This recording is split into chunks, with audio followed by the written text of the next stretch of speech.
Today, I'm Charlotte Fonrobert, the incoming and sort of returning director of the Taube Center for Jewish Studies here at Stanford.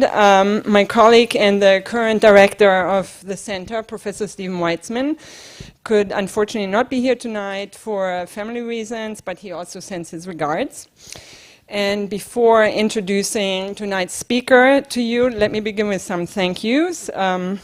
So thank you first to the participants in the workshop who flew in from afar, including from Berlin, Germany, Christiane, and a little closer by one ocean from the East Coast. And for those of you who are not part of the workshop, our participants are all collaborating on a project that has been going on for a number of years now, the Feminist commentary to the Babylonian Talmud, which is initiated by our colleague, Professor Tal Ilan in Berlin, and her collaborator, Christiane Zuberi, who is with us tonight. But you know, you're her collaborator. The contributors all have agreed to comment on specific sections of the Babylonian Talmud by tractates. There are many more contributors, both in Germany and Israel, but we decided to assemble the North American contributors to create a more collective conversation. And know that this is an extremely busy part of the year with graduations and ordinations going on right now around the country, so I'm very grateful that all of you could come. And so no less thank you to the audience, especially on a day like this, when there is, by coincidence, so much Jewish learning going on in town with the Feast of Jewish Learning at the Jewish Community Center, which the Taube Center also is co-sponsoring. The biggest thank you I owe to the women in our office, Linda Huynh and the office manager, and Elena Borowski, our event coordinator, who have done exceptional jobs to make this program happen, with the assistance also of one of my graduate students, Alexander, in the back, Alexander Warren Marcus. So thank you, everyone. And it is my distinct honor, however, tonight to introduce to you Professor Judith Hauptman, who to many in this room, and most in this room, does not really need any introduction. Judith is the first woman to have received a PhD degree in Talmud at the Jewish Theological Seminary and in the country, and has taught at JTS since 1973, where she's currently holding the E. Billy Ivry Chair of Talmud and Rabbinics. So I take it you can help out my former department chair and now your current chancellor, Arnie Eisen, still missed by many here in the room. When I came to Berkeley as a wide-eyed MA student from Germany to study Jewish studies and Talmud in the late 80s, one of the first pieces I read was one of Judith's early pieces, Images of Women in the Talmud, in the collection of the early 70s, Rosemary Radford Ruther's Religion and Sexism. And ever since, Judith's work accompanied me through my own life as a scholar from my graduate school days onwards. That earlier essay has long since been reworked and revised, and all of which turned into a book that marks Judith's voice as a feminist scholar of Talmud. Many of you know the book, Rereading the Talmud, A Woman's Voice, which came out in 1998. So in so many ways, Judith's work is at the source of this workshop and the work of all of us sitting here. I will add another personal anecdote, though, which is that Elizabeth Shanks Alexander, who now teaches Jewish studies and rabbinics at the University of Virginia, and could not be here, but is part of the project, invited Judith and me many years ago to Smith College, if you remember that, to talk about our scholarship, and both of us were invited to talk about the tensions between our feminist commitments and working with a textual world, Talmudic literature, that excludes women almost entirely from its scholastic culture, and created an androcentric perspective on Judaism that still dominates the Jewish world to this day. I remember Judith speaking not only about those tensions, but also about the struggle of being recognized much more readily as a feminist or as a woman scholar of Talmud, rather than as one of the most important rabbinic scholars in this country, which she is. Her first book, Development of the Talmudic Surya, was on my exam list, and I still put it on my students' exam list. She has made crucial contributions to the other areas in the study of rabbinic literatures that help us better understand how this literature came to be in the first place, especially the relationship between our earliest collections, the canonical Mishnah and the extra-canonical Tosefta. This also has come to be recognized in that she gave the keynote address to this last summer's meeting of the World Congress of Jewish Studies in Jerusalem, which meets every 4 years. Still somewhat of a boys' club, if I may say so.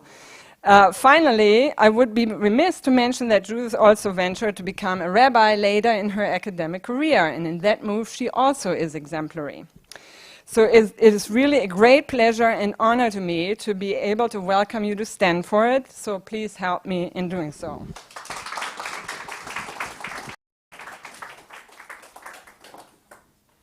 Yes, the rest is mine. Don't walk off with my speech, no. Okay. Thank you, Charlotte, for those extremely kind words. I hope I can live up to the picture you just painted of me tonight. So I speak before you, esteemed colleagues and friends. I even have family members here tonight, and I hope all the rest of you fit into one of those categories, or if you don't, welcome local people from Stanford. So just to give you a sense of what I'm about to do tonight, I'm going to make some introductory, perhaps methodological comments. Then we're going to pick up these texts. We're going to work our way through all these texts, and at the end I will have some concluding comments reminding you what it was that I said at the beginning and what I tried to demonstrate. Okay. So we have come a long way in the last 50 years.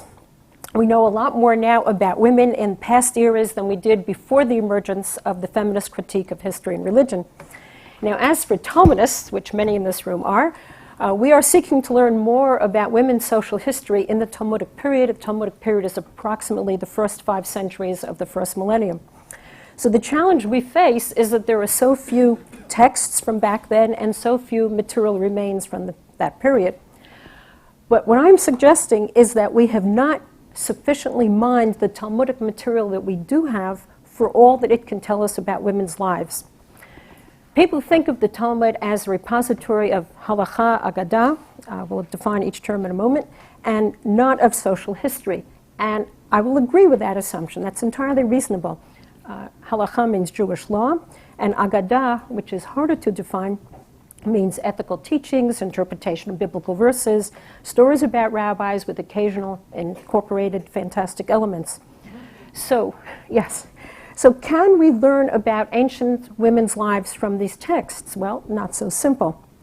The prescriptive statements in the Talmud about social institutions like marriage, divorce, inheritance, and so on portray a society in which men were in control of women, and Charlotte already mentioned that fact.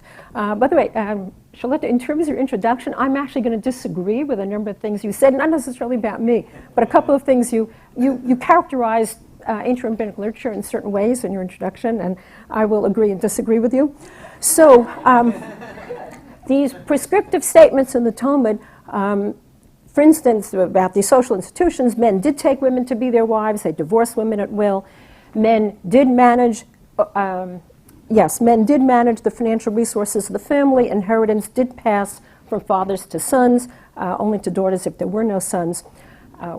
I actually didn't mean to say it like that. I meant to say the laws prescribe those kinds of behaviors. That's what I meant to say.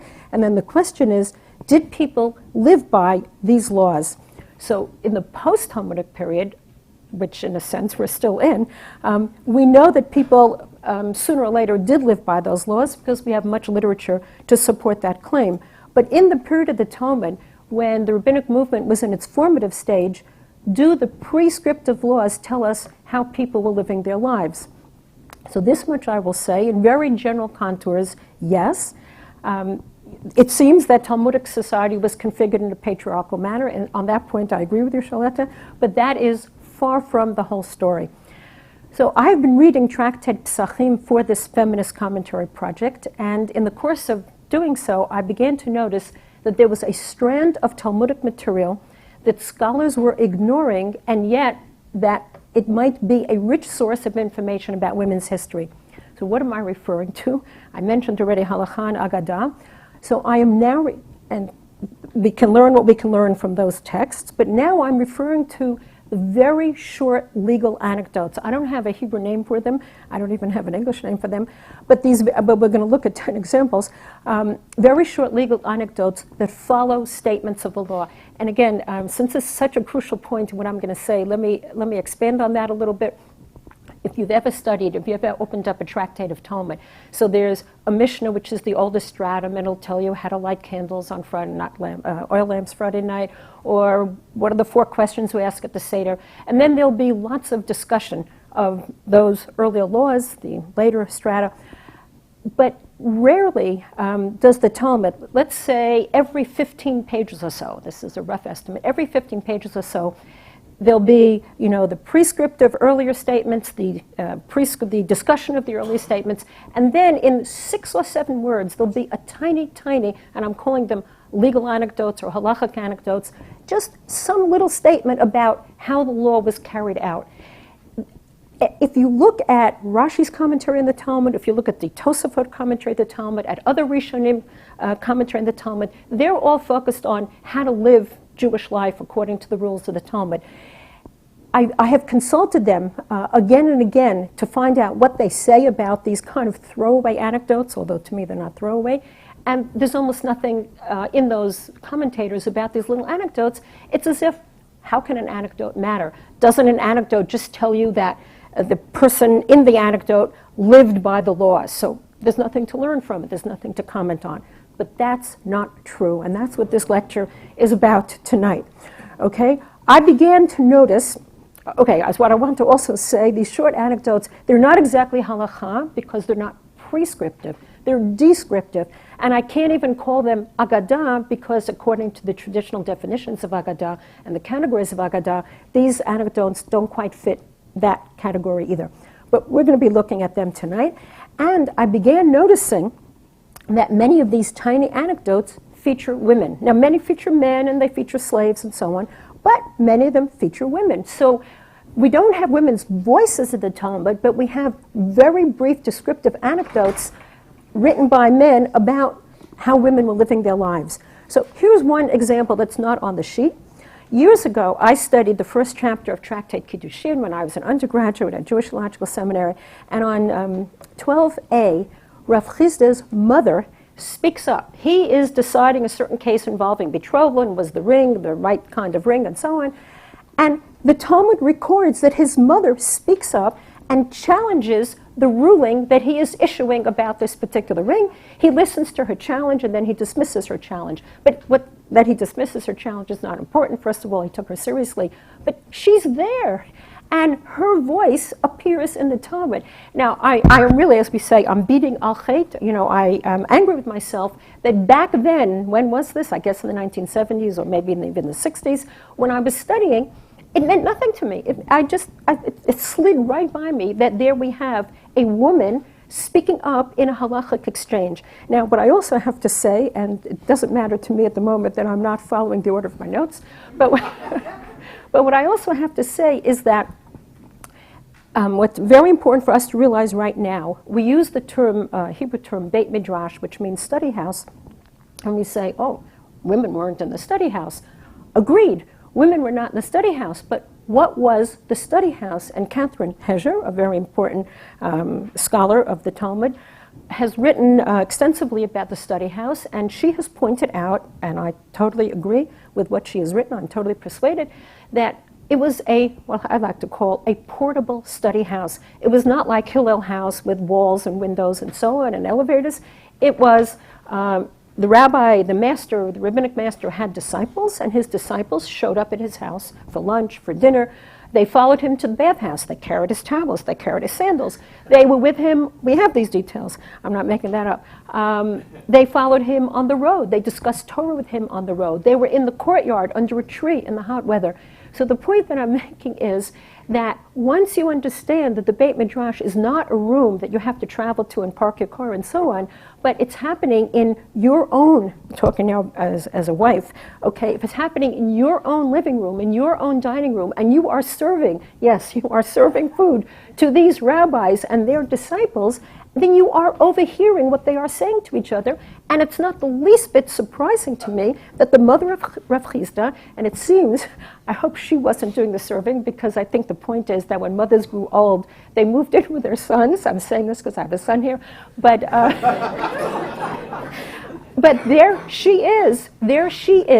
Her voice is recorded in a conversation with her son, as apparently a woman or a man is, I think it was a man who came before him and asked a question about was the betrothal valid. So those are the kinds of materials that I'm collecting. Yes, and one more detail on this right now.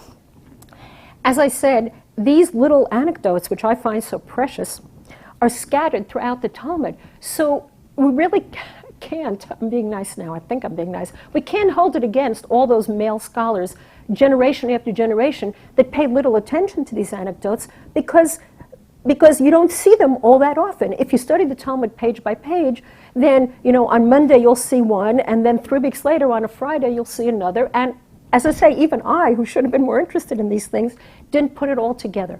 But now, because of the feminist commentary, that's where I'm headed, because I am reading, or I have been reading, Tractate Psachim, page after page, and I did choose this tractate knowing that it was likely there'd be material about women in it, so it wasn't just a coincidence.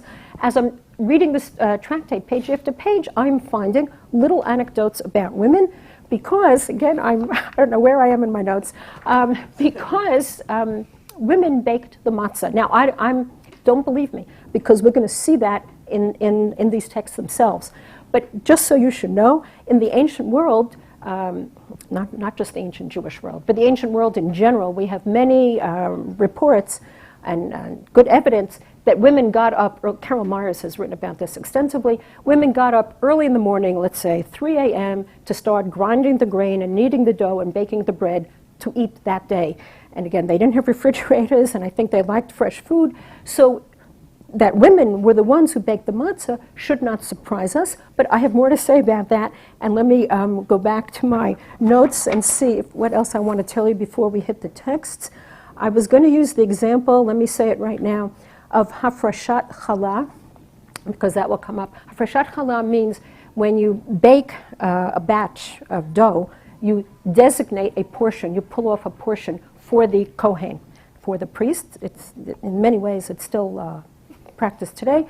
And my point here is, okay, number one, let me just try to get my points in order, and I'm going to come to hafrashat challah in just a moment. Point number one is that I have noticed by looking at these materials that I've just described to you in Tractate Psachim and elsewhere, that women were dialoguing about Jewish law with men in their lives, a husband, a father, a son, a brother, whatever. I've collected a lot of those materials, and some of them are going to appear on the handout. So that was number one, and please understand that why is that a remarkable, I'm calling it a remarkable finding, because the Talmud explicitly states in more than one place, do not teach Torah to women. So it's very nice to make that kind of prescriptive statement, but somewhere what I'm going to say here is that if you are a man in the rabbinic movement and you want to live your life according to all these rules that you as a rabbi or your colleagues as rabbis that they are developing, and, okay, you want to live your life according to all these rules that people are developing, it's in its formative stages, the rabbinic movement, and you are a man who does not step foot in the kitchen, because we did have separation of jobs, sexual stereotyping, if you want to call it, back then. So what are you going to do if you want to live by these laws, and you've developed a whole tractate, I don't know when that developed, but you're developing law after law on how to designate the portion of dough for the kohen. Well, you're not going to go and knead that dough and separate a portion. She's going to do it. So now I'm just giving you a logical argument before we look at the evidence. So the logical argument is, I'm a rabbinic Jew, I'm a man, and I want to live by these rules. I'm just going to have to teach her rule after rule after rule that I've just developed so that she can carry it out in the kitchen the way I want her to, so that when I eat the bread, I'm eating bread that's allowed for me to consume because she has properly, according to my rules, designated a portion for the kohen. I say, it's just the logic of the argument. How food food occupies a very important role in life today, certainly in Berkeley, where I've spent the weekend, but I think all of California and all of the world, and in the ancient world too. And as I say, if you have a division of roles and you're making the food rules and she's in the kitchen, you have no choice but to teach them to her. So that was point number one that I know I'm saying it right now, but I'm going to try to persuade you of the correctness of my statement just now. That was number one. Number two is that in the course of women's dealings with food in the kitchen, men were also asking her to perform religious rituals, and that's where I got into Hafrashat Challah. So I kind of already told you what I need to tell you. The point being, number one, you had to teach her a lot of information so she could carry it out the way you wanted her to carry out. And number two, what you're really asking her to do, and we're going to see evidence of it in a moment, is perform Jewish religious rituals that if she doesn't perform them properly, you are going to be punished by God, by the rabbis, by whomever, it doesn't matter. But you are going to be punished if she doesn't carry out those religious rituals properly. So not only are you transmitting halakha to her, but you're putting in her hands critically important religious rituals. That one example that I gave you so far is designating a portion of dough for the Kohen. And what else did I want to tell you here? And my third point is as follows. And this is, to a certain extent, the most exciting one for me. It's all exciting, but this is particularly exciting.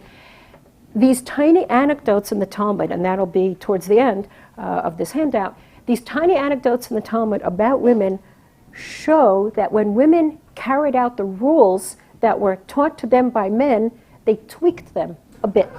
And I don't mean subvert them totally, okay, but put their own imprint on it. And again, I don't understand, I mean I do, but I don't understand why all these years this has not been evident to the people who study Talmud. And since Charlotte mentioned that I lectured in Jerusalem last summer, one of the examples that I'm bringing you here tonight, one out of the two, is one that I used in Jerusalem, and I was lambasted for interpreting a line of Talmud differently from the way the traditional commentator Rashi interpreted it. But as I say, when you look at something with an open mind and with feminist eyes, you see things that have not been noticed before, and that's what research is all about, and that is wonderful. I think that's enough of an introduction. I hope I've said what I wanted to say, and now we will go to the texts. So I will, as we go along, I printed them out. I sent the file with Hebrew and English. That's for those of you who want to take this home and look at the Hebrew. But tonight I'm only going to read the English. You have the complete citation, so you can easily look it up. And the first section is going to be examples of women learning Torah in rabbinic households. So I will read in English and then I will comment on it. Rabbi Chia taught, but he may examine, let me just explain. When I read it, I've actually inserted in brackets a couple of explanatory notes. When I read it to you now, I'm going to read it to a certain extent without the explanatory notes, because then I'm going to explain it. So why do that twice? Rabbi Chia taught, but he may examine what is inside the cup and the bowl without worrying. That doesn't make sense, but that's okay. You'll find out what it means in a moment. Rabbi Jeremiah went to visit Rabbi Asi. He, the host, mixed for him, the guest, a cup of wine. Rabbi Jeremiah began to examine it. Rabbi Asi's wife said to him, "Look what the visitor is doing." And he, the Rabbi Asi, her husband, said to her, "He acts according to the teachings of his own rabbi." For Rabbi Chia taught, one may examine what is inside the cup and the bowl without worrying. Now let me explain what I just read. To begin with, please note that Rabbi Asi's wife in the Hebrew or Aramaic in this case is designated, the word for wife is b'nei beitei. Now those of you who know Aramaic know that wife is often referred to as debitu, which means of his house, which means nothing other than housewife, but wives are also called b'nei beitei. You might be tempted to translate that as members of the household, but it means the wife. All right, so she knows that it is forbidden to examine a cup by the light of the Shabbat lamp. Why would one even examine it? Apparently to see if it's clean. That I get from the commentators, but for whatever reason somebody is, she knows it's forbidden to do that. And why is it forbidden to do that? Because if you examine a cup by the light of the lamp and you don't see clearly what you're looking for, you may pick up that oil lamp and tilt it a bit and get it to burn more brightly, and that would be a violation of the Sabbath. Getting an oil lamp to burn more brightly, to consume the oil faster and so on, that would be a violation of the Sabbath. So it's forbidden to examine a cup by the light of the Shabbat lamp. So now, how does she know this information? Okay, I have to conclude that her husband taught her his stringent view, because Rabbi Chia, who's a little bit older than Rabbi Asi, a generation earlier, and we actually also have Rabbi Chia's opinion recorded for us in this companion volume to the Mishnah called Tosefta, Rabbi Chia holds otherwise. So if she thinks that it's wrong to examine a cup by the light of Shabbat lamp, either her husband taught it to her or she overheard a discussion of that particular issue in her home. And what I always like to point out is she's not likely to have learned it from her mother, because when I've discussed things like this in the past, people always say to me, enough already. No, what do women learn? They learn from their mother how to keep kosher. And stop with all this, all my whole, everything I'm telling you tonight about women learn halakha and discuss halakha with men. No, she learned it from her mother. Please remember that we are talking about the rabbinic period in its formative stages, laws, so to speak, coming out every week, and laws are not yet decided. Some are, some aren't. So here we have a debate between one rabbi and another rabbi about whether or not one may examine a cup, by the light of the Shabbat lamp. So I don't think she learned from her mother, because it's a live debate right now. So she's troubled that there's a guest in their home who's behaving otherwise. She knows her husband forbids such behavior, and there the guest is engaging in the behavior, and she informs her husband of her concern. That's something in and of itself, that she feels free to do that. I don't know if it's in the presence of the guest or not. It's hard for me to say. And then her husband defends the guest and says, hey, don't worry, he does what his teacher taught him, and I'm here the head of household, and you'll do as I wish, and that's the way it is. So, why is this anecdote on this handout? Because we have a woman's voice, and there are two halacha discussions that have taken place. It has to be true that prior to this episode, the guest in the house doing such and such, prior to that, her husband taught her the rule of do not examine the cup by the light of the lamp. That was one discussion of halacha. And here, right recorded for us before our very eyes, is another discussion in which her husband is teaching her this new principle that if a guest is in your house and he is behaving according to the teachings of his rabbi, it's perfectly okay. So that's example number one. Okay, text number two. I'm going to read in English again. Rabbi Shimi asked, what is the rule for inverting a utensil over it? ... I'll explain in a minute. Let it be answered from that which Rabbi Simon of house of Rabbi Yanai said, I did not hear the halacha from father. My sister told it to me in his name. If an egg was laid on a festival, one may prop a utensil against it so that it does not roll away, but one may not invert a utensil over it. And then a different rabbi, Shmuel, said one may invert a utensil over it. So there are a couple of remarkable things here. This happens to be, I'll say this probably 8 times over tonight, this happens to be one of my all-time favorite anecdotes from the Talmud, because here we have a father, well, let me begin the other way, I'll begin at the end. Here we have a man walking into the study house, whatever the study house means in this case, and he tells his colleagues a new rule that he heard from his sister.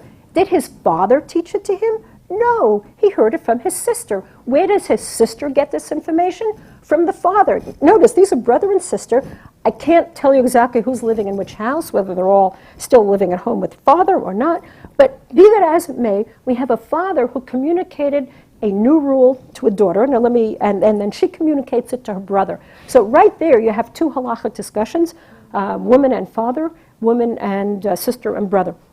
But what is going on here? Okay, this is not my favorite text, but one of the famous texts of the Talmud is, what do you do with an egg that is laid on a festival day? May you eat it. Okay, it's Beit Sashan Odah. People sometimes make fun of the Talmud by citing this particular law. I take it very seriously, but there's no time to explain to you here. It's a different subject why one should not make fun of the Talmud. However, there were two. There's a debate. You see, when you eat food on the festival, it's supposed to be from materials that were available to be used at the onset of the festival. The egg is laid on the festival. It wasn't ready to be used at the onset of the festival. She apparently knows, this I don't vouch for, but she apparently knows that she can't eat the egg. Let me just diverge and come right back. In those days, there are many different sources in the Talmud which indicate that it was women who raised chickens and hatched eggs. So it's the way I'm imagining it. You can imagine other ways too, it doesn't matter. But one way of imagining this is she's got a bunch of chickens. She knows that if the egg is laid on the festival, we follow the opinion of Beit Hillel, which is that we don't eat it on the festival. You eat it the next day. You don't throw it away. You just don't eat it on the festival. So she apparently knows that. But she doesn't want the egg to break, okay? There are animals in the house, there are kids in the house, so what she wants to do is invert something over that egg, but she doesn't know if it's allowed.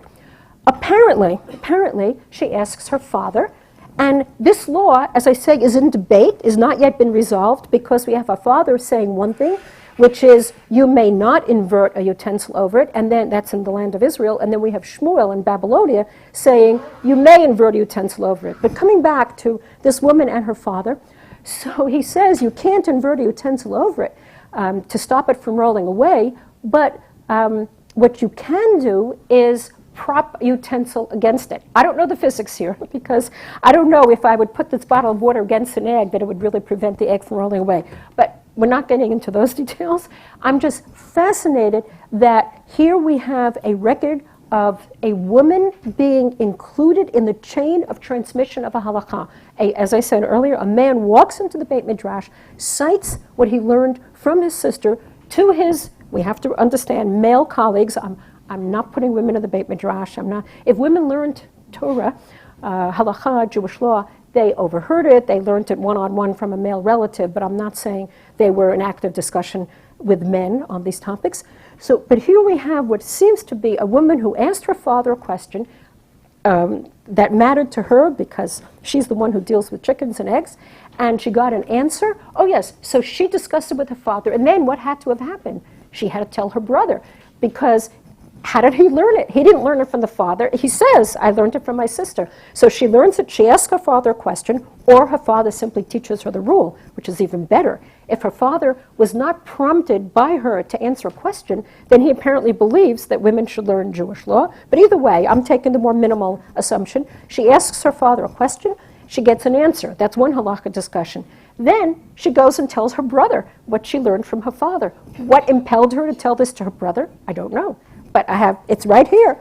Achoti amrali, my sister told me. So this is evidence, this tiny anecdote is evidence of two halakha discussions of a woman with her father, a woman with her brother.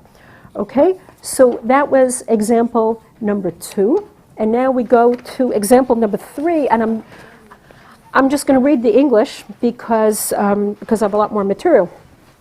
May one use oil of truma? Truma is priestly dues. This is what you give the priest from your produce. May one use oil of truma that has become ritually impure to light the Hanukkah lamp? They said at the school of Rabbi Yanai that one may light a Hanukkah lamp with such oil. Okay, so far there's no woman, but here comes the woman. Said Rabbi Nisa, I did not know my father. Mother told me, your father did say, he who lacks ordinary oil may light the Hanukkah lamp with oil of truma that has become ritually impure.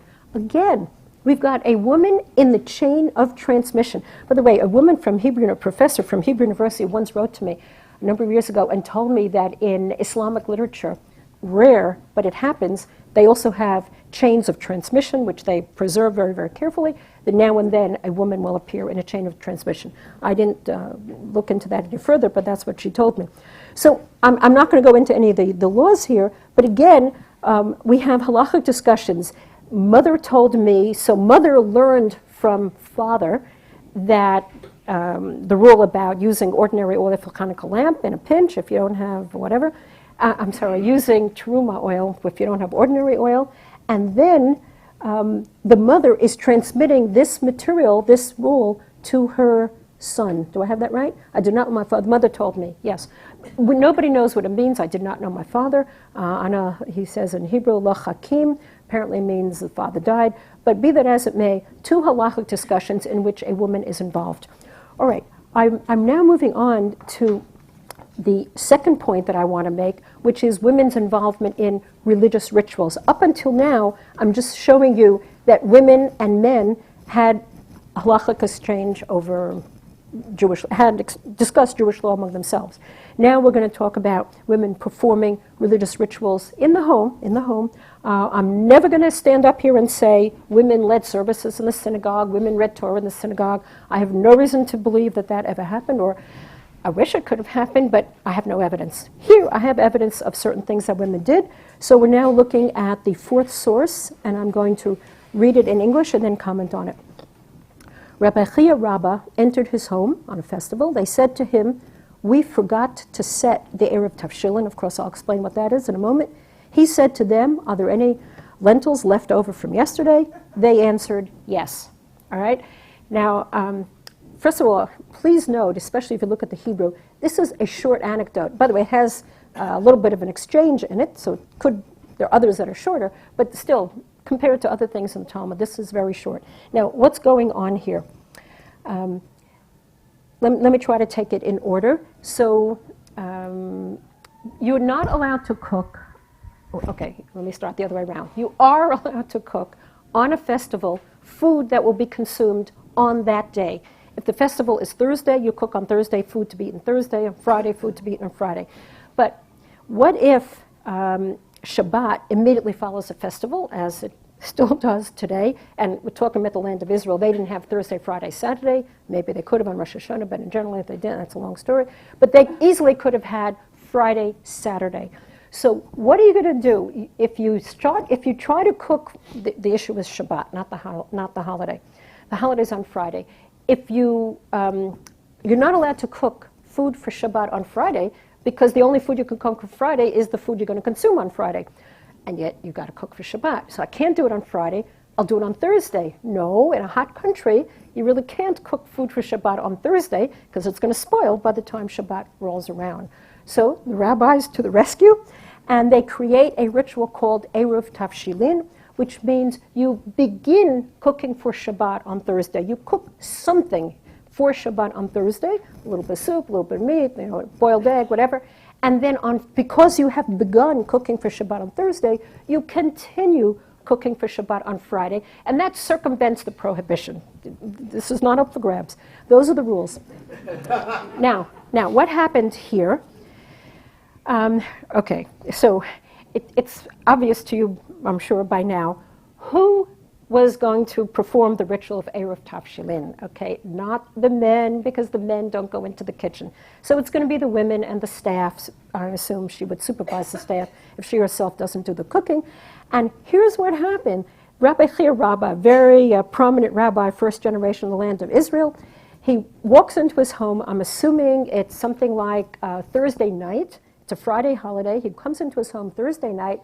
They say to him, now there's no explanation of who the they is, but I know who the they is, and I hope you know who the they is by now, and these are the members of the household, the wife, the kitchen staff, whomever, and they say to him, we forgot to set the Erev Tavshilin. I mean, we didn't begin cooking before the festival, before the onset for Shabbat, the way we should have. We've got to solve a problem. Now, if we don't solve this problem, there's going to be no food for Shabbat. There'll be, a carrot. That doesn't have to be cooked, but you're supposed to have cooked nice meals on Shabbat. So this rabbi is very much on the ball, and he says, it's on the holiday, please understand that, and he says to them, meaning the household staff, maybe you still have a pot that you haven't cleaned, and you can scrape a few lentils off the side of the pot. I'm elaborating, obviously. And they say, yes. End of anecdote. So what's the marvelous point here? Okay, the halachic point, which is less interesting to me, but let me just point that out. Nowhere in the Mishnah, this is Gemara now, this is Talmud, nowhere in the stratum of Mishnah is there a statement about what to do if you forgot to set the Erev Tavshilin. Actually, in the Tosefta there is, and this rabbi on the spot has decided how to handle this particular situation. That in and of itself, by the way, I happen to like a lot. It's like, we're going to have food for Shabbat. You show me, there's surely one cooked lentil. And by the way, the rules are even a smidgen, even a tiny bit of cooked food that you prepare in advance will do for Erev Tavshilin. But now talking about the women. Recently, somebody told me she was studying Masechet Beitzah, and I said to her, and she was up to like finished 2/3 of it. I said, "Oh, you've noticed all the great anecdotes about women?" And she said, "What anecdotes about women?" So I said to her, "Well, this is in Yerushalmi." I said, "But this is an anecdote about women because the they is okay. Let's look at the assumptions here.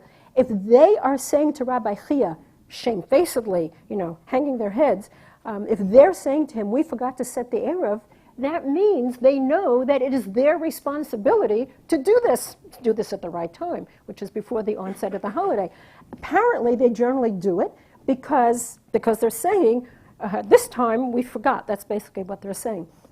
So we see here now, how important is the Erev Tavshilin? Very important, because Rabbi Chia, who is one of these rabbis who makes up rules, I'm not going to tell you he made up the rule of Erev Tavshilin, I don't know that, it's in the Mishnah without a name, but he wants to live by these rules. He is not going to go into the kitchen and take the egg and the matzah or whatever it is that people do today, and he's not going to go into the kitchen and fiddle with food and make the Erev Tavshilin, so he's relying on them. What I have to say is he is here teaching them a new rule. They didn't know what to do. He's making it up on the spot. He's teaching them a new rule. But the clear thing is this religious ritual which needs to be performed is being performed by household staff, which is going to be women and others, servants, slaves, maids, manservants, whatever. And they have to learn, and they have to assume responsibility, and they have to carry it out. And it's to their credit, again, the rabbis are telling the story, but it's to the credit of these people who fess up to Rabbi Chia that they came and said it to him. Because would he know the difference if they didn't tell him? There's no way he would have known the difference. They would just serve him the food on the holiday, on Shabbat, without saying a word. Of course, as I have somewhere in my notes, it's to the benefit, the rabbis have self-interest in telling you that the people whom they teach the laws to are going to carry them out, and that you can trust them, and when they don't, they tell you they didn't. So this is, there's a little bit of a bias here, but it's still, that's one example. Okay, now I come to Psachim. These are examples which I happen to like a lot. Again, I'll keep saying that. Rabbi Joseph said, number 5, Rabbi Joseph said, our women are accustomed to bake only a kapiza, a small amount of dough, at a time on Passover to prevent fermentation of the dough, only a small batch of dough at the time for matzah. Abaye said to him, what is your intention, to be strict, meaning only letting them prepare a small amount at a time? But strictness leads to leniency because the women exempt this small amount of dough from challah. Said Rabbi Joseph, the women follow Rabbi Eliezer, who said if a person removes loaves from the oven and places them in a basket, the basket combines them in respect of challah. I'm throwing a lot of information at you, but let me just make a couple of points. And that is, first of all, the line by Rabbi Joseph, that's the critical line for us here tonight. Our women are accustomed. He is reporting that in his community, he lives in Babylonia, I don't know exactly where, in his community, he's not prescribing, but describing, it is the women who bake the matzah, and they have been taught enough, or that they know enough, to do it only a small batch at a time, because you got to knead and get that matzah dough into the oven very fast before it's going to become leavened, before the dough is going to rise and become chametz, and then you can't eat it. So here we have, this is not an anecdote, this is a report, but it's, as I say, it's descriptive rather than prescriptive. So it's a report by Rabbi Joseph about the women in his community, and it's a positive statement that they're abiding by the law and doing what they can to keep the dough from rising. And then there's this discussion here. Let me not go into the details of the discussion. What I want to point out is you could think that in the bottom line about Rav Joseph, oh, these women follow Rabbi Eliezer and so on and so on. I could be tempted to say, oh, isn't this nice? Not only do the women know how to bake matzah, but they even know this rule of Rabbi Joseph that if you combine things in a basket, each one of them on its own wasn't sufficiently large to set aside a portion for the Kohen, but together they do, and so on and so on. The women know all of this too. And what I want to say is, no, I'm a minimalist. I totally discount, beyond what Rabbi Joseph said in the first line, I discount the rest of it because I think it's a hypothetical kind of scholastic exchange between two rabbis. Well, what if, what if, what if, what if? But I am accepting the report of Rabbi Joseph that women were baking matzah. And today, I don't think, I've been to matzah baking factories, hand baking, matzah shmura factories, handmade matzah, and the women that I've seen in Borough Park in Brooklyn, they get to do the first stage of kind of rolling it out into like a thin circle, and after that, men take over, because after all, the men know exactly how to keep the dough from becoming chametz. But back here, you have, in other words, the point I really want to impress upon you is it's a challenging, I don't think I'm taking my modern mindset and superimposing on the Talmud. The Talmud itself is very, very careful about, watch out, don't let things become chametz. So the entire process of baking matzah, and I have Mishnahs about this and Toseftas about this, is in the hands of women from beginning to end. So this is not exactly a ritual the way Hafrashat Challah or Eruv Tavshilin was, but it's an area in Jewish law where it's all too easy to make a mistake, and yet the women are learning what they have to do, and according to the men, the women are doing it right. But now, number 6 is also from Pesachim, a great anecdote. All right, let me get the English here. Rabbi Judah said, this is not the Tana Rabbi Judah, it's not the earlier Rabbi Judah, but the Rabbi Judah in the Babylonian Talmud. Rabbi Judah said, a woman may only knead with mayim shalanu. I deliberately don't translate. Rav Matana expounded this rule of Rabbi Judah to the people of Papunya, where he lived. The next day, they all took their pitchers and came to him, to Rav Matana, and said, give us water. He said to them, I meant water that stayed overnight. Okay, now let me explain what's going on here. First, you have a rule, a prescriptive rule. You can only, and notice it's formulated in the feminine, a woman may only knead with mayim shalanu. Now, shalanu is a Hebrew word. Mayim is water, and shalanu, as it's used in 999 times out of 1,000, means hours. Shali, shalcha, shala, and so on, shalanu, hours.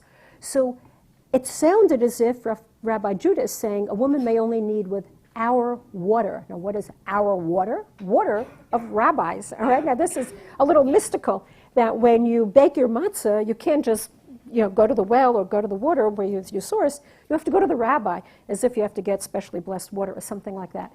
So anyway, Rav Judah expounded that rule. He propounded. He put out that law, and then a different rabbi. Darash means to give a public lecture. So here we take, so the second rabbi in public, in Papunya, gets up and talks about the rule of Rabbi Judah. Then what happens? It says the next day they all took, what are the Hebrew words here? Aitu. Okay, Aitu means they took. They brought their pitchers, they. Now I'm arguing that the they who brought their pitchers the next day to Rav Matana were the women, because elsewhere, and this is true again, cross-cultural, it's true in the Bible, who goes to the well and draws water from the well? The women. So it appears to be that the women took the pitchers the next day and they came to the rabbi and said, give us mayim shalanu. Rabbi, we want some water for you because we're going to bake the matzah. And apparently they heard the lecture, or their husbands heard the lecture and came home and told them, and they said to the wives, you have to use mayim shalanu for the matzah. So who were you talking about? Yes, Rav Matana says to the women, no, you got it wrong. The word shalanu, I think it's called homophone, the word shalanu, spelled the same way with the same vocalization, has 2 different meanings in Hebrew. Of course, it means ours in general, but it's also she, that, lanu, lodged, that lodged overnight. So you know what this rabbi was saying? Yes. When a woman kneads her matzah dough, she should use water that stayed overnight. The advantage of water staying overnight is that things get cooler at night, right? I've been learning, even here in California, if it's 75 in the day, it can be 55 at night. And I think that was true in Babylonia, ancient Babylonia as well, and today in Iraq. And so that's what he wants the women to do. But the women, or whoever these are, they don't understand, and they think the word shalanu is ours. So here again, we have, to my mind, good evidence that it was the women who were learning the rules, who were either hearing the public lecture or hearing it secondhand, and who were carrying out the rules with alacrity, because the very next morning they're taking their pitches and running to the rabbi and saying, give us mayim shalanu. Does the story make the women look foolish? I don't know. I think it's a story, you know, like men like to tell stories in locker rooms, so this is kind of good that. But I will add one detail. I was in Israel a few weeks before Pesach a year ago, and I was in the supermarket buying things to take back to New York, and what do I see on the shelves? Bottles of water labeled Mayim Shalanu.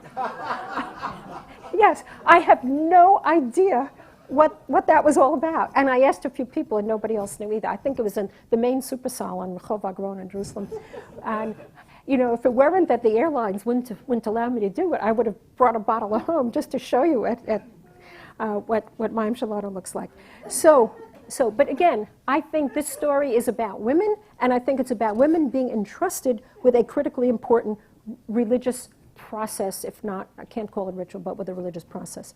Okay, now we're moving on to 7 and 8, and I have to see how I'm doing time-wise because I'm getting nervous. When did I begin, Charlotte? Around 6:15?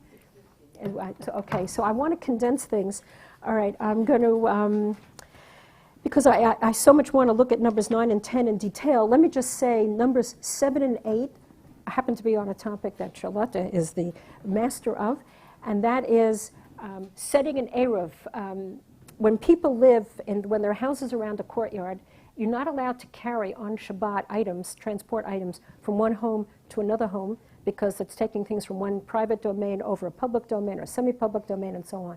But that too has been solved by technique called Eruv Chatzerot, and what you see at numbers 7 and 8 are women were the ones who performed the ritual of Eruv Chatzerot. That is, say you had to collect food from, everybody contributed a little bit of food who lived on the same courtyard, you put it in a jug, you put it somewhere in the courtyard, and that kind of pooled food resources, and then you kind of pool, the property becomes commonly owned for the duration of Shabbat, and you can carry back and forth. Okay, you can read those anecdotes on your own, and now we get to numbers 9 and 10. So I'm now moving on to my third point, which is women tweaking halacha, and number 9 is the clearest example of women tweaking halacha.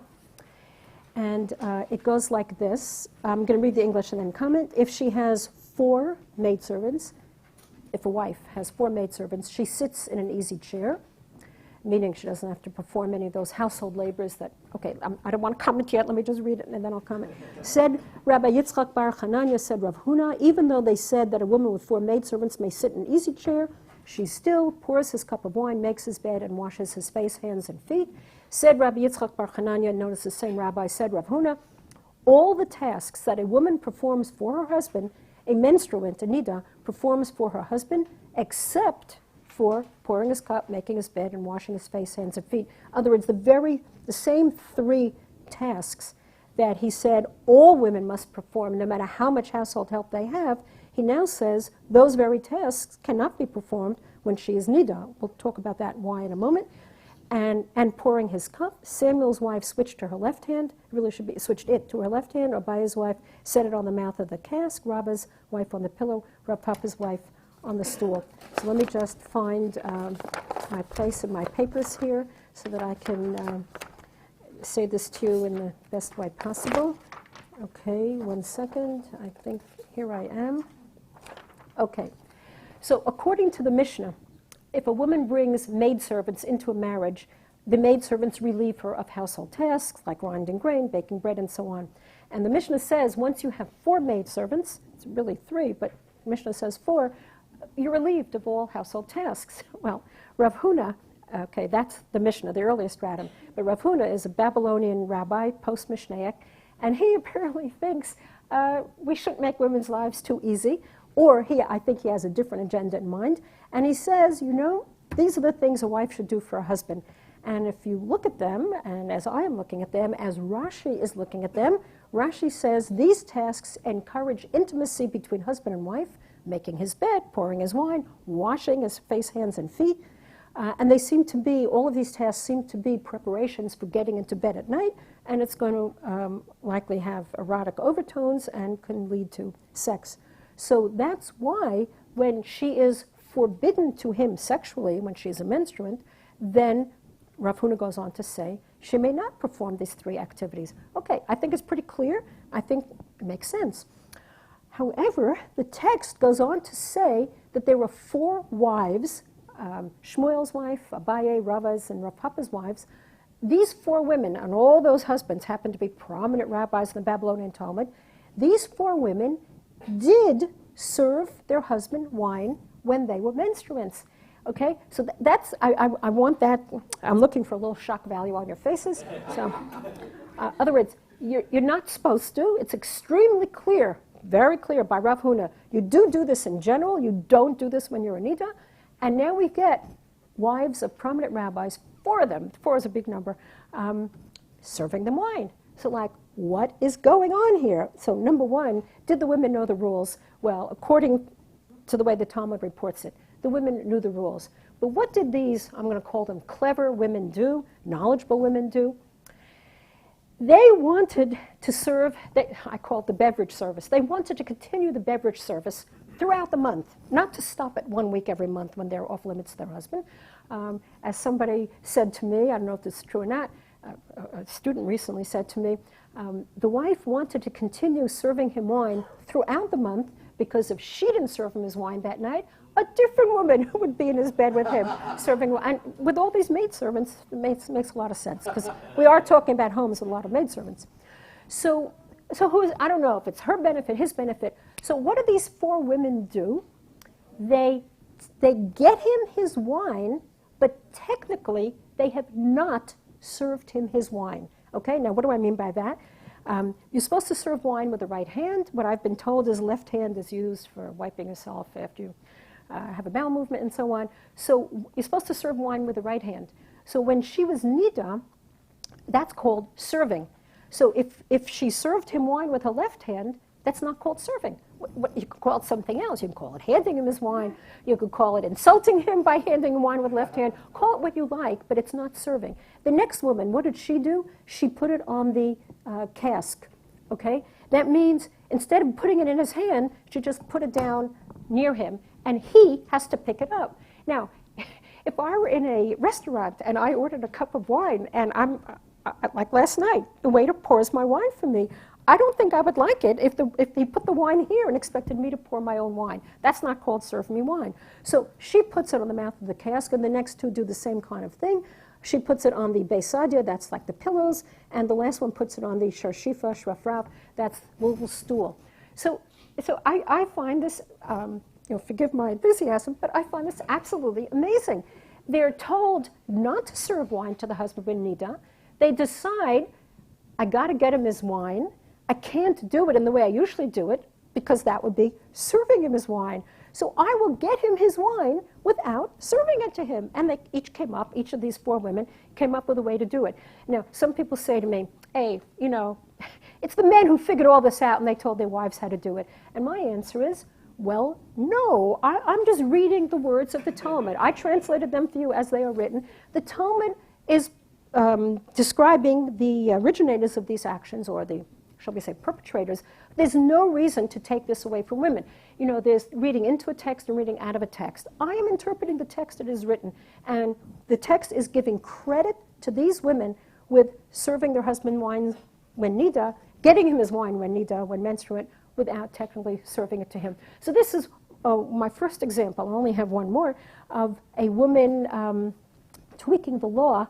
In other words, the Talmud gives you the law, and then the Talmud shows you in these little anecdotes how when the law was implemented, in this case by women, it changed somewhat. And again, I will repeat what I said earlier. I looked at so many commentators because I thought, this can't be, I can't be the first person to notice that these women were tweaking the law and serving him without serving him.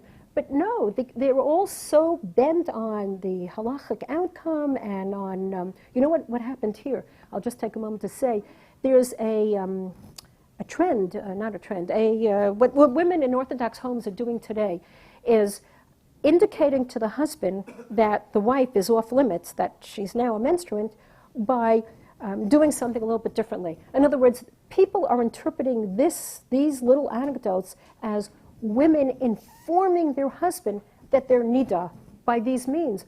No, that's not what this is about. Those people who are interpreting that way have totally deprived it of context. And in context, which you have in front of you, it means what I told you it means. Okay. And now my last anecdote, and this is on a different topic, and I will just comment on it briefly and then end. Said Rabbi Zera, said Rav Huna, and some say said Rabbi Abba, said Rav Huna, if Yom Kippur falls on the Sabbath, one is forbidden to trim vegetables before sundown. In other words, you want to get the breakfast ready, and it's Yom Kippur and it's Shabbat. Can you start peeling your carrots or whatever it is before the fast is over? And this rabbi says no, but then in the next line, this rabbi is in Babylonia, Rav Huna.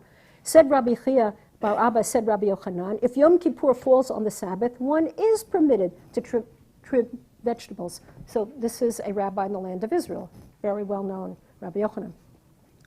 A Braita, an earlier text, accords with Rabbi Yochanan. If Yom Kippur falls on the Sabbath, one may trim vegetables, one may crack nuts, separate pomegranate seeds from mincha time and on. Because of agmat nefesh, people will get too upset if they don't know to break that. You see, it's all about food when you come down to it. All right? Men want their food on the table the minute Yom Kippur is over.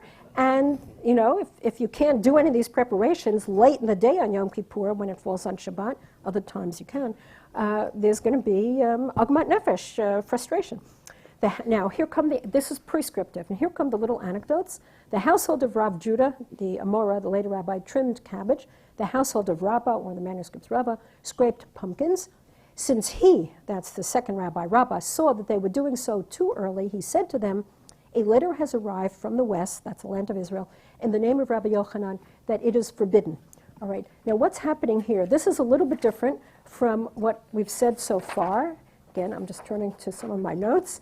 And this is a halakha that's still being debated. May you or may you not prepare breakfast late in the day on Yom Kippur when it falls on Sabbath? By the way, what is the violation? The violation is called l'takein mikodesh l'chol, to prepare on a holy day food that's going to be eaten on a secular day. And it's a minor violation, but it's a violation nonetheless. And you have a rabbi in the land of Israel saying you may, rabbi in Babylon is saying you may not. And then the first household just goes right ahead and does its cabbage thing, and no problem. Rav Yehuda doesn't object. But we go a generation later, or perhaps, according to manuscripts, 2 generations later, and we get the rabbi blowing up. Now, I don't know how to explain all this except to say the following. He criticizes them. No, let me go back one step. On what basis were these women? See, again, you might say, hey, there are no women in Masechet Shabbat. Well, yeah, we got women right here. We've got house. Oh, the word is in Hebrew, in Aramaic, devei, of the house of, okay? That's the household staff. I have many, many, many examples of that. So we've got the household staff of Rabbah, trimming, what are they doing? Scraping pumpkins. And he thinks that they're doing it too early, and he says to them, a letter came from Israel, and so and so. So what happened here? Why were these people doing it? Well, it seems to me that they were doing it because they were always doing it. Because this is what one woman taught the next woman, mother, daughter, etc. You may trim vegetables late in the day on Yom Kippur. Then along comes this Rav Huna and says you may not. And in the next generation, Rabbah later on says, I think we're going to impose a stringency. I'm going to impose some stringency on my household staff. And it doesn't seem to take, right? They apparently keep doing what they're doing. I'm guessing that they knew that Rabbi Yochanan in the land of Israel, either they always did what they always did, or they even heard that there was a rabbi in the land of Israel who permitted such activity. So what does this Rava do? Because he thinks they're doing it too early, he makes that up, or he sees it, or whatever, I don't know. He says, a letter came in the name of Rabbi Yochanan that it's forbidden. Now the question is, did a letter come, or did he make up a letter? And, okay, we can take it both ways. Let's take he made up the letter. And I kind of like that. We can go back to the letter came, but it's more or less going to be the same. If you made up a letter, or even if you cite Rabbi Yochanan to your household staff and say, look, Rabbi Yochanan, who used to permit it, now forbids it, you're kind of saying to your staff, you knowledgeable people, I understand you're doing what you're doing because you've got a rabbi in the land of Israel who permits you to scrape vegetables on towards the end of Yom Kippur on Shabbat, but I'm telling you it is no longer permitted. So here we have a men trying to change the way that women operate in the kitchen. I don't know if he was successful. I don't know if he wasn't successful. But it's just a little bit suspicious that he says a letter came. I don't know why Rabbi Yochanan would have changed his mind. There's no reason given. But this is a little descriptive item. And I think, again, it's women are abiding by Jewish law, but on occasion they are going to tweak that law to work things out for themselves. Okay, I have 2 pages of conclusions, but I don't think it really makes sense to read them. I will just conclude by saying I tried in this presentation to convince you of 3 things. Number 1 was that women learned by overhearing or by learning from an individual man. Women did learn some Jewish law, not all of Jewish law, but some Jewish law. Important areas, Shabbat law, festival law, kashrut law, how to bake matzah law, and so on and so on. Women learned Jewish law. Number 2, women, and you know when I say this, again, let me say it at the first thing, the anecdotes are descriptive. Some people say, oh, they're all fabricated. People just made up the anecdotes to say whatever. And my attitude is, fine, either these things really happened and we see that we learn wonderful new details about women's religious history, social history, and what if they're made up? I'm still learning a whole lot because whoever made them up was teaching us for generations to come that this is how women, he made it up, this is how women behaved. Fine, that's pretty good too. But I happen to be in the camp of, why would somebody make up an anecdote like this? That's where I am. Anyway, so number 1, women learned Jewish law. Number 2, for the descriptively, again, I'm not talking prescriptive, descriptively, we have evidence that women carried out critically important religious rituals in the home, generally speaking in the kitchen. And number 3, women on occasion, when they felt it was necessary, they adapted those laws to, they thought, Jewish law ought to be. And I hope that in this way, these overlooked tiny, tiny anecdotes that most people think are unimportant, I hope you will agree with me that they are a rich source of learning about women's lives in the ancient world. Thank you.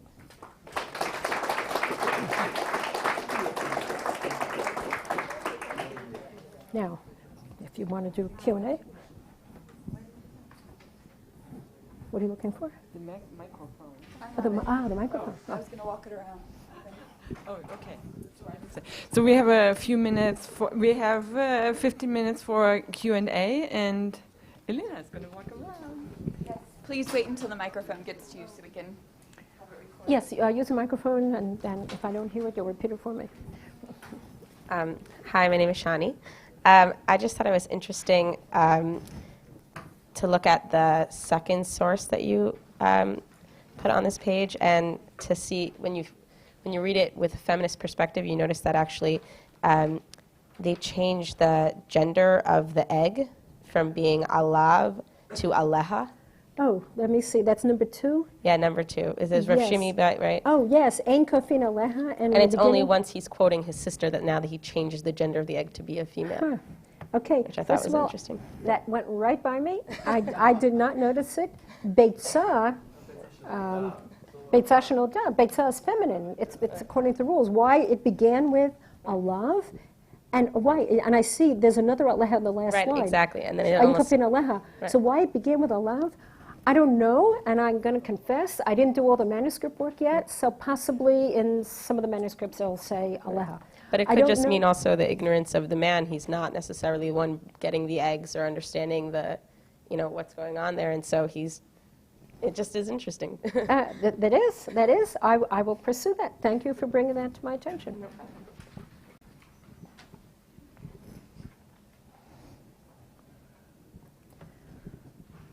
Earlier in the talk, I think you said that it's forbidden to make fun of the Talmud. When you said that, were you making fun, or are you serious? Was I saying it to make fun? What? Yeah. No, I'm annoyed. I'm not sure I understand, but the egg that was laid on a festival day has been bandied about in all kinds of basically Jewish literature, making the rabbis of the Talmud look silly, look interested in details which don't really matter a lot, But you know, it's not just the rabbis of the Talmud, because I think it's also used to make fun of students in the yeshivas in 17th, 18th, 19th century who were studying like trivialities.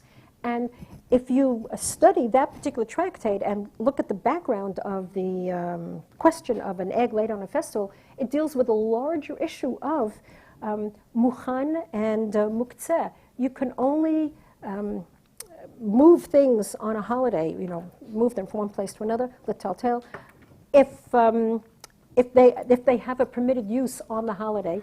And if there is nolad is a category, which is if it's a brand new creation, if you have grapes that oozed some juice and the juice was not there before the holiday and then the juice oozed out of these grapes, very ripe grapes, on the holiday, there's a question about whether you may drink that juice. So, but the categories of new things that just were created on the holiday, that came into being on the holiday, things that are forbidden and then necessary to prepare, things that you may not move because they don't have a permitted use. These are large issues in Jewish law. That's all I was trying to say. And people pick on that Mishnah as an example of a triviality, but it's not. If you understand Jewish law, there are some very big concepts that are underlying that. Does that answer your question? Not exactly. I mean, what you're saying is that the things that people make fun of are really serious if you really understand where they're coming from. Yes. But still, is it okay to make fun of anything? I wasn't really saying you're not allowed to make fun. I'm just saying I feel the people who are making fun of the Talmud in that particular way are showing ignorance of what the Talmud is really all about. That's all. Okay. Yeah, the Talmud has been the butt of many jokes. People who study the Talmud have been the butt of many jokes. And, yes. And I'm wondering, as you're studying these examples of women, how you're reflecting on this personally. If you are, if it's moving you because you're resonating with these domestic stories, if this creates more or less distance between you and Rav Ashi as you imagine these domestic situations, and sort of how this moves you as a human being, as a woman, as a scholar. Okay, let me try to answer that. Thank you for the question. So, as somebody who spends her time researching issues in the Talmud, when you come across something that you believe is new and not yet stated, whether it's about women or anybody else, you get very excited. So already on that level, I feel that I'm rescuing these tiny anecdotes from obscurity, and bring it to the attention of people. So have it on that level. And as a woman, I'm thrilled to find in the Talmud, these are details. I can't paint for you a picture of a woman's life in the ancient period, but I'm willing to accumulate a bunch of details. And you understand, these are not all my texts. You bring your very good texts. You bring your best examples when you do a public lecture. But I've got lots more, and some of this has already been published. So, so yes, as a woman, I got excited. And now in terms of am I connecting with the women back then and this and that, yeah, I kind of, I like this a lot. In other words, it makes me personally happy to know that the women back then, yes, I don't think I used the word patriarchy enough tonight. Yes, of course it was a patriarchal society. Of course men were in control of women. Of course women were subordinate to men in all kinds of different ways. But yes, it makes me very pleased to revise my image of what a Jewish woman back then was like. She was not just a household slave. She was a lot more, she was a lot harder than that. Not where he was, but she had knowledge. She was doing things that were religiously important, although not publicly visible. Yeah, so yes, it resonates with me. As a feminist, I love it. As a Jewish woman, I love it. As a woman, I love it. As a scholar, I love it. Okay, thanks. You might, maybe one more question. Oh, thank you. Hi. So going back to source number 9, so if I understood the way that you're presenting it correctly, what I thought you were saying was that it was the women who were initiating this innovation of... It appears that way, yes. Okay, because I just wonder if you could speak more to that, because for me, like reading it on the surface, like it seems like why couldn't that just be saying that their husbands, who are these important rabbis, told them that, oh, this is a way of getting around it? Because the language is it's in the feminine language. So the first, I'm looking at the Hebrew now. Umizigat hakos, as for pouring the cup of wine. Shmuel, comma, I put in the comma, of course. And then it's the feminine form. Machlafa le debitu. His wife switched it left hand. So. Oh, okay. And then the rest don't even have a, well, no, the next one has a verb. Abaye, what does his wife do? Oh, okay. Feminine form. I appreciate that because I was By the reading way, the translation. I can't tell you that I'm 100% certain I'm right. I'm just saying, not so many places in the Talmud do we have women, do we have descriptive, verbs about women. That doesn't sound so good in English. Usually it's the men who are doing stuff. Here we have women and feminine verbs, of the feminine form of the verb. And I'm just saying, to me, at the very basic level, why take it away from them? You want to, you can. But I'm just saying, seems to me, they thought it up. Even if they didn't, the Talmud here, I think, is endorsing changing the law or allowing circumventing the law or something along those lines. Manipulating, no, circumventing. Thank you. It was actually very helpful for you to point back to the original because I think it's actually a lot more convincing in the original than in the translation. Then I'll change my translation. I'll make it more clear. Okay. We finished. Conclude the official. Oh yeah. Sorry. Official Q&A, but Ziva, you can still ask a question. I also want to, first of all, thank you very much for the lecture. But before I forget, before closing. Also, I want to mention, in my thank yous in the beginning, I forgot all the co-sponsors. Hillel, of course, provided us with the room, and Serena is sitting in the back, the director of Hillel, and the Jewish Studies program, of course, and Feminist Studies program in the Religious Studies department, but also JTS. So this is a collaboration between JTS nice. and we Stanford. had some conversations about that. So okay. yeah, Good. so thank you, Judith, really so much for coming and for talking about it. And I'm here if anybody wants to talk to me. Okay.